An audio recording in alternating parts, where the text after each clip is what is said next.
the schools and reports that there was no interference. Mike Pence, irresponsible.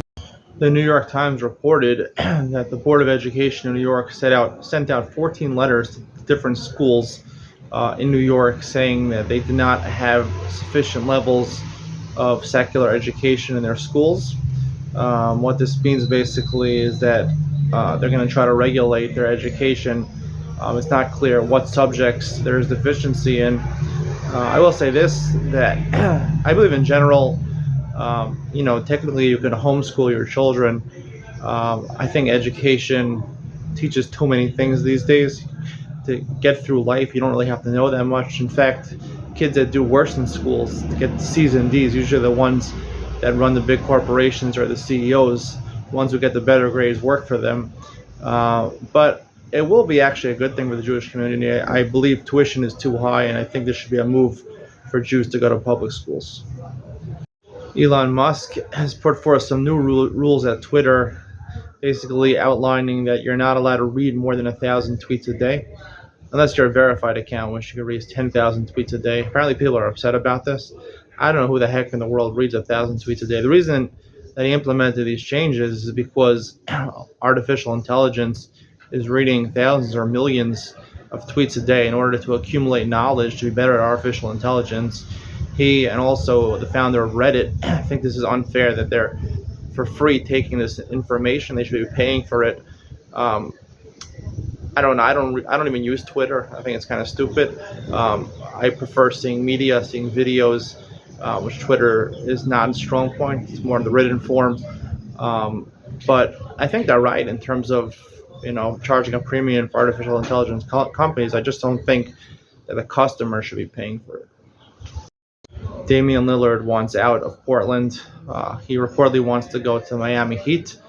Whether he'll be able to get there or not is questionable. The Miami Heat do not have the best assets to offer the Portland Trail Blazers.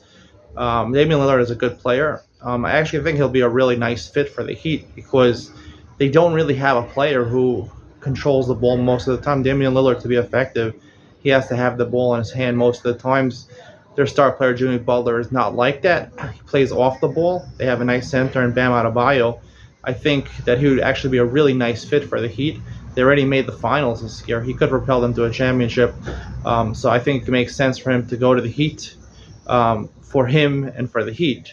The question is whether the Trailblazers will get what they want. That remains to be seen. Reportedly, the electric vehicle maker BYD, Build Your Dreams, in China actually had a better quarter this past quarter than Tesla, which is kind of surprising because Tesla has been leading the electric vehicle for many years. Obviously, BYD is a cheaper version of electric vehicles than Tesla.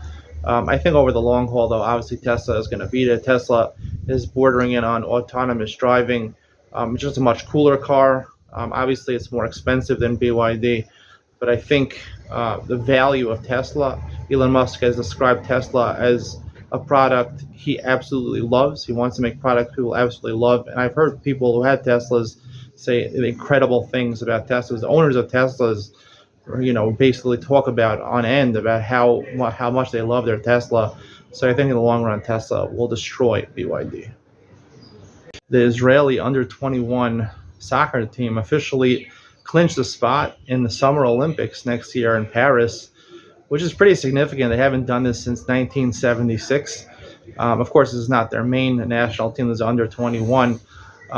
But they performed well. Their youth team in the Junior World Cup, under 20 World Cup, and now they performed well in this European Championship, which has propelled them to get as one of the qualifying European nations to the World Cup in 2024.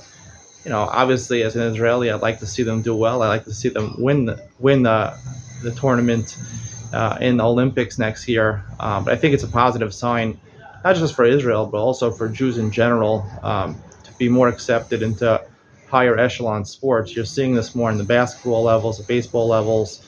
Even religious Jews are entering the ranks. It's something nice to see as a practicing Jew.